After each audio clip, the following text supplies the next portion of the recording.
Hai Sob, ketemu lagi bareng gue Farah Fang di sini. Sob, jadi seorang pemimpin itu tidak semudah membalikan telapak tangan. Begitu juga rakyat. Memilih seorang pemimpin juga tidak semudah memilih merek beras. Nah, pemimpin ideal yang seperti apa sih yang dipengenin sama masyarakat Indonesia kali ini? Dan kali ini episode yang sedikit berbeda karena gue langsung ngobrol sama orang nomor 1 di Bengkulu Selatan.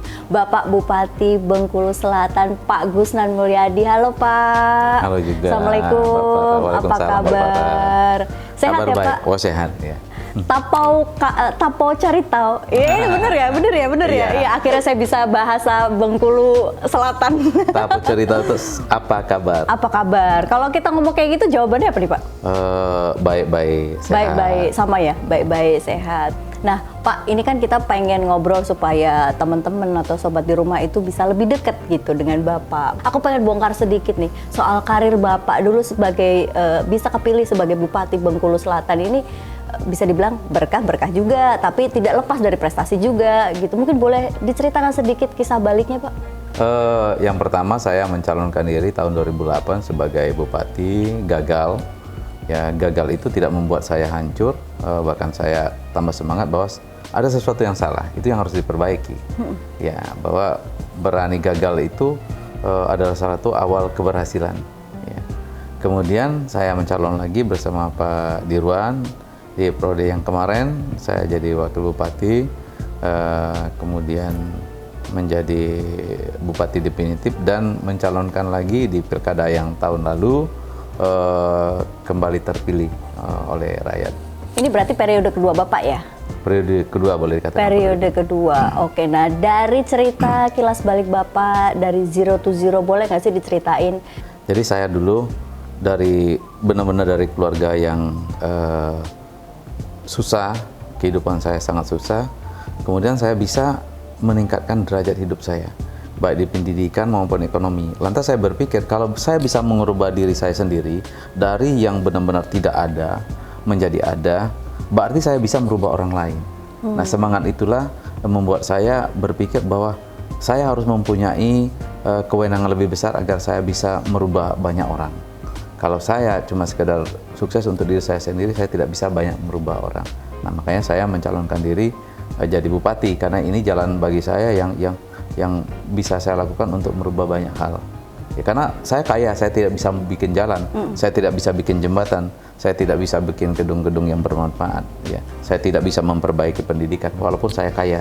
Kalau saya jadi bupati, saya banyak lakukan hal termasuk menolong masyarakat yang susah. Pak Gusnan ini cukup menginspirasi rakyat karena aku dengar nih Bapak katanya dari keluarga yang mohon maaf broken home gitu. Benar. Nah sekarang posisi Bapak kan sebagai bupati gitu. Bisa dibilang orang nomor 1 di Kabupaten Bengkulu Selatan.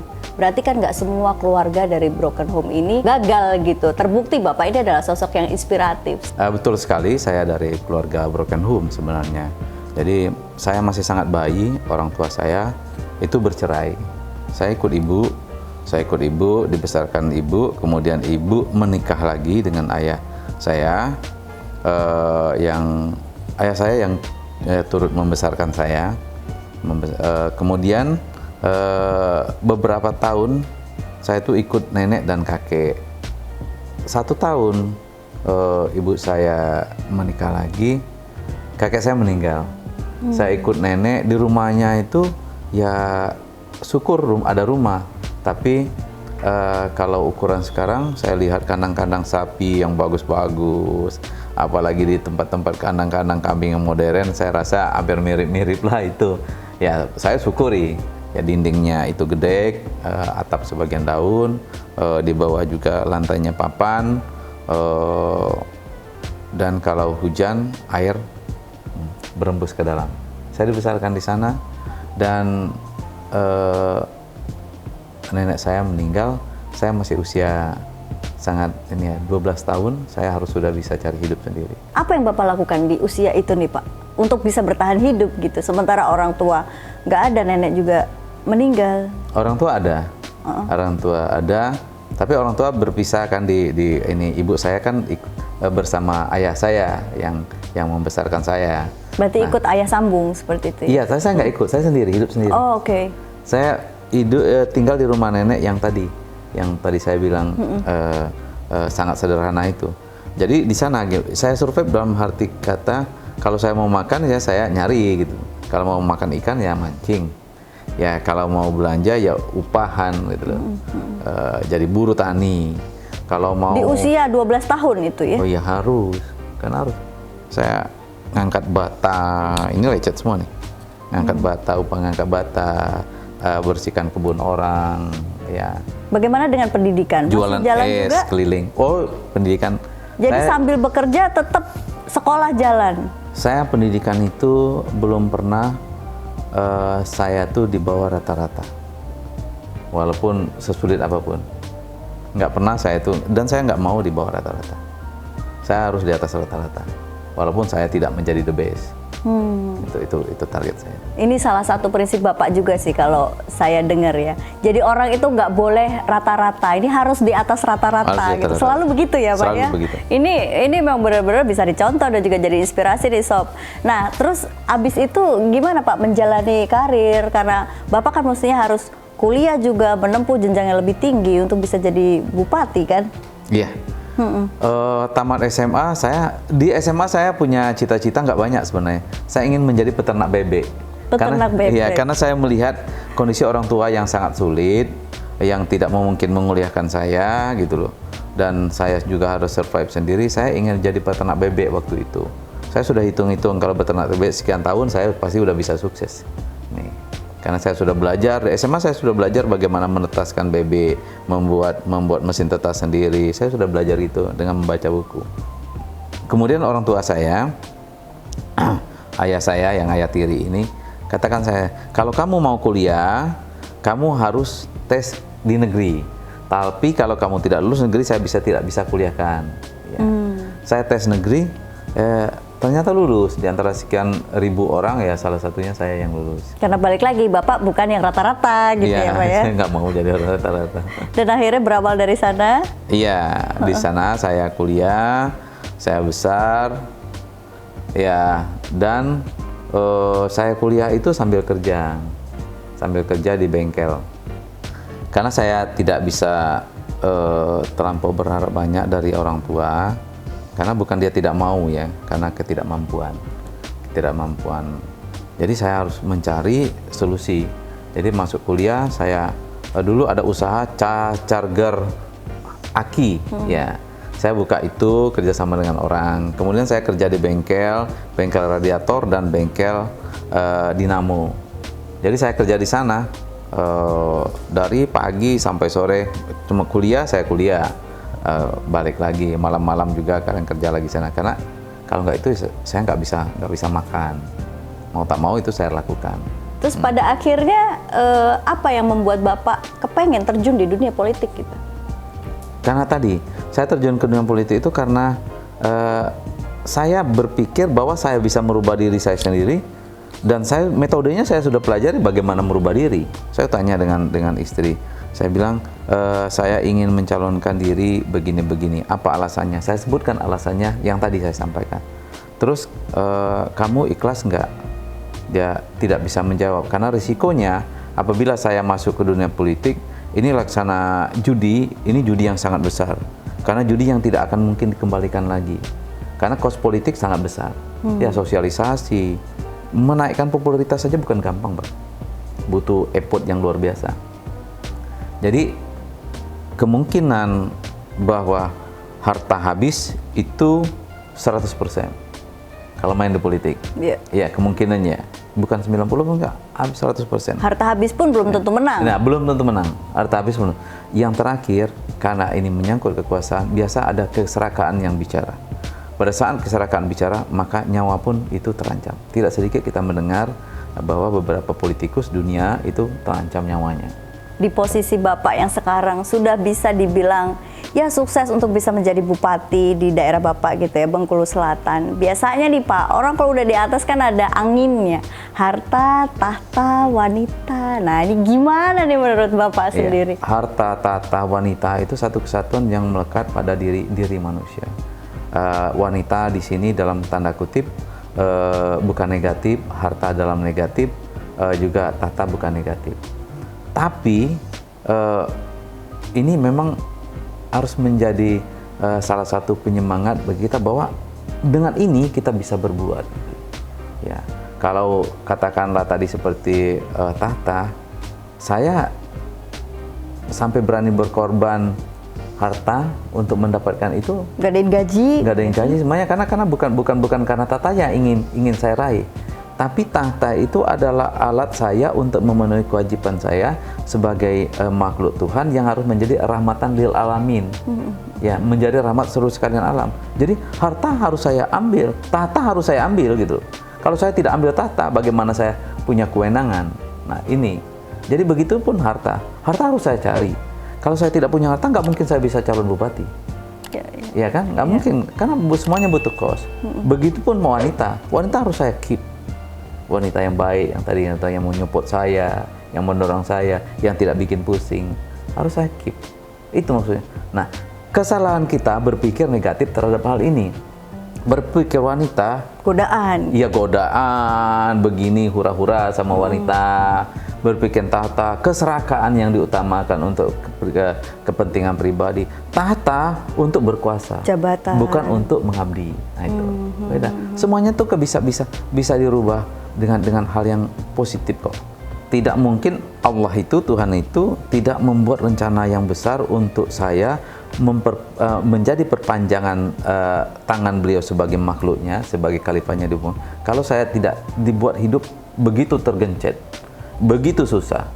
Iya. Padahal rata-rata orang kalau hidup di masa yang susah itu akan selalu mengeluh kebanyakan atau mungkin menyalahkan kenapa sih nasib gue kok kayak gini gitu, seperti itu. Pada saat itu Bapak justru berpikir yang berbeda gitu. Iya, harus berpikir berbeda. Kalau saya berpikir bersama dengan orang lain nanti menggantikan saya jadi bupati. Gitu. Sekali lagi di atas rata-rata ya, Iya. Pak, nggak boleh sama. Nggak boleh sama. Saya harus berpikir bagaimana menilai ini dalam hal yang baik. Saya begitu hancurnya keluarga, kehidupan saya begitu pahitnya. Itu karena saya sudah dipersiapkan oleh Tuhan untuk menampung yang lebih besar. Luar biasa sekali. Saya banyak belajar sama Pak Gusnan hari ini nih Pak. Makasih banget.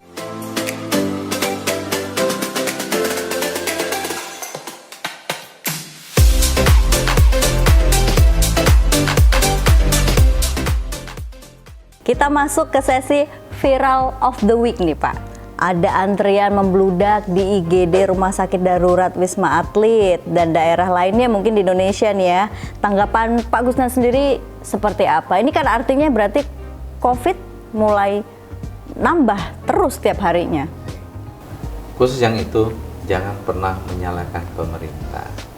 Ya, pemerintah sudah berusaha keras bahkan melakukan tindakan yang tegas.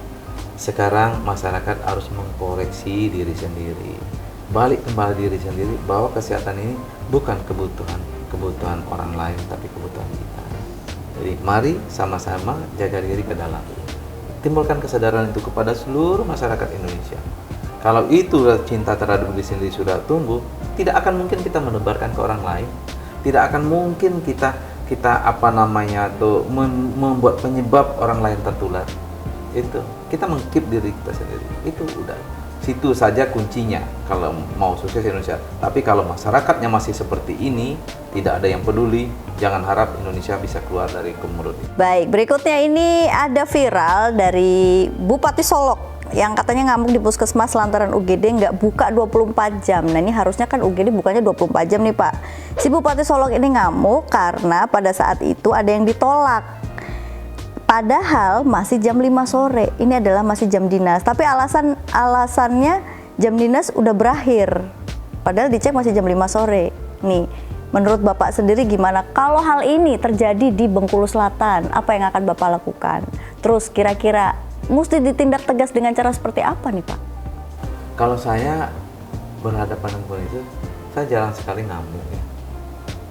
Saya cuma cari permasalahannya apa, kenapa sampai ditolak, dari sumber daya manusia saya akan tanya, saya cari agar permasalahannya untuk saya perbaiki.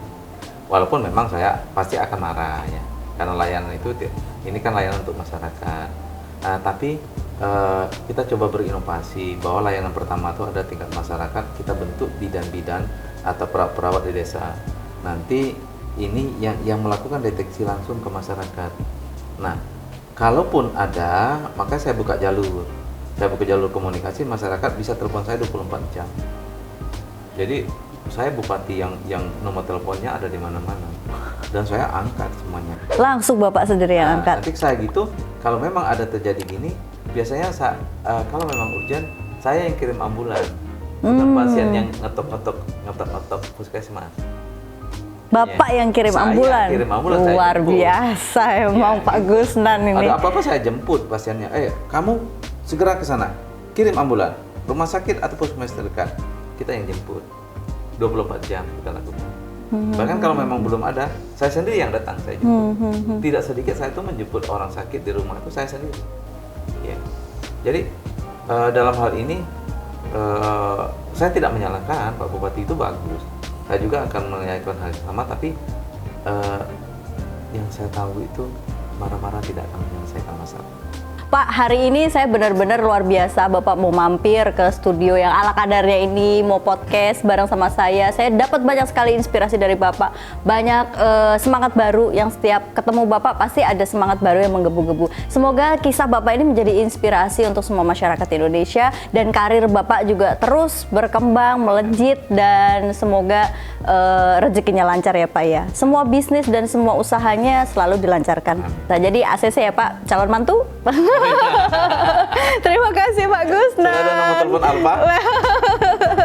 Terima kasih sekali lagi Sob. Nah, itulah tadi perbincangan gue bareng sama Bapak Bupati Bengkulu Selatan. Jadi buat kalian silahkan komen dan subscribe, share, dan kasih masukan-masukan kalian yang banyak supaya aku tetap bisa bikin video yang terus berkualitas dan juga bermanfaat buat kalian. See you in the next video. Bye-bye.